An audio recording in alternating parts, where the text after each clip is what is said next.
అలా వాల్మీకి తన చేతిలో బ్రహ్మవరం వల్ల పొందిన జ్ఞానదృష్టితో రాముడి జీవితమంతా కళ్లకు కట్టినట్లుగా చూసిరాశాడు.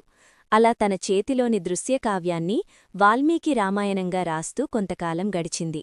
తన ఆశ్రమంలో ఉన్న కుశ మరియు లవ అనే మంచి గొంతుగలిగిన పిల్లలకు పాటగా కావ్యాన్ని నేర్పించాడు. ఆ పిల్లలు అలా గానం చేస్తూ కౌసల అనే రాజ్యంలోకి ప్రవేశించి అక్కడ ఆ రాజ్యానికి రాజు అయిన అయోధ్య నగరాధీశుడు దశరథ తనయుడు అయిన శ్రీరామచంద్రుడి ఆస్థానంలో పాటగా పాడి ఆలపిస్తున్నారు. శ్రీరామచంద్రుడి ముందు ఏర్పాటు చేసిన గానసభలో గానం చేస్తున్నారు.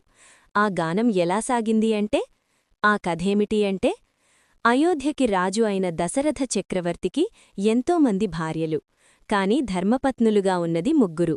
అందులో మొదటి భార్య కౌసల్యతో, దేవి, మన వివాహము జరిగి కొన్ని వేల సంవత్సరములు అయినా మనకి పుత్రభాగ్యము లేదు. మన రాజగురువు అయిన వశిష్ఠుల వారిని నా ఈ పుత్రవాంఛకు ఏదైనా ఉపాయం తెలపమని అడగాలని అనుకుంటున్నాను దేవి.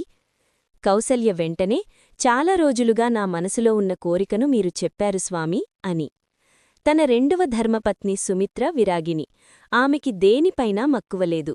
ఏది జరిగినా భగవంతుడే చేశాడని నమ్మే గొప్ప సాధ్వి.